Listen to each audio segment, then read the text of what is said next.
लस्सो फ्याफुला राङदुको बेनन्द। आजको भिडियोमा अब कोही बेला मानिसहरू रिसाउने बेलामा रिसले बोलिने कुराहरू तामाङ भाषाबाट कसरी भनिन्छ आज तपाईहरुको सामु भन्ने छु। हुनु त रिसको बेलामा के बोलिन्छ, तर साधारण बोलिने कुराहरू चाहिँ जसो तैले के खोजेको, किन कराको, हल्ला नगर भन्ने कुराहरूलाई चाहिँ तामाङ भाषाबाट भन्ने छु।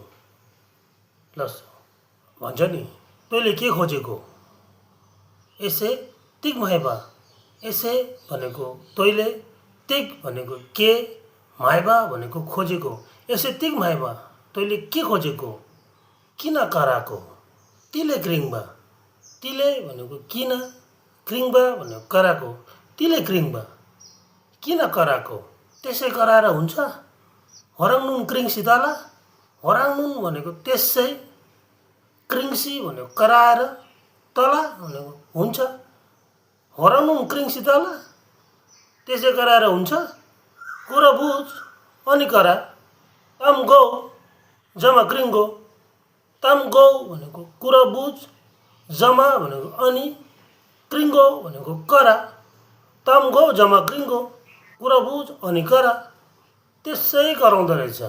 होराङनुन क्रिङबा जिम, होराङनुन भनेको त्यसै, क्रिङबा भनेको कराको, जिम भनेको रहेछ, होराङनुन क्रिङबा जिम त्यसै कराउँदो रहेछ।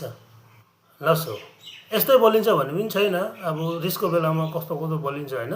एउटा सानो भिडियो बनाउन लागि मात्रै बनाएको भिडियो हो यो। एउटा तामाङ भाषा कस्तो हुन्छ, तामाङ भाषामा कसरी बोलिन्छ भन्ने कुराहरुको लागि मात्रै भनेको हो।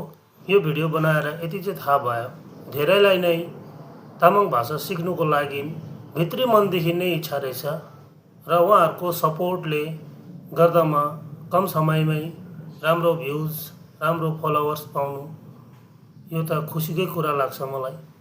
हो त्यही कारणले मेरो पनि निरन्तर प्रयास छ कि तपाईहरुलाई पनि भाषा सिक्नुमा मद्दत पुगोस् भनेर।